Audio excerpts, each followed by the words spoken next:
insulation. It has Adobe wall, or let's say you have a particular section of roof which has some kind of green roof. So you need to provide a separate insulation property. In that kind of scenario, you just assign a new roof insulation directly at surface.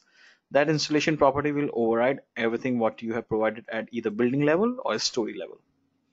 So let's work on some examples here. As I mentioned to you, the most appropriate location is building level for construction set. All right, and then story, and then directly at surface or subsurface level. So please make a note out of it. Let me just go back to my OpenStudio interface again. Again, we have finished the schedule set. I'm going to create a new copy of my model.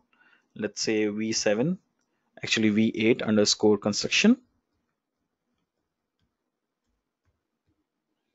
Save it and go to your construction tab.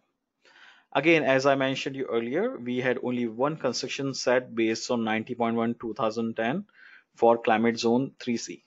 Okay, you can always create a new construction set here by clicking plus sign, or you can make changes in the existing one. So let's just look around what is happening with this construction set here. Again, this construction set has different entities, something like exterior wall here, exterior floor, exterior roof.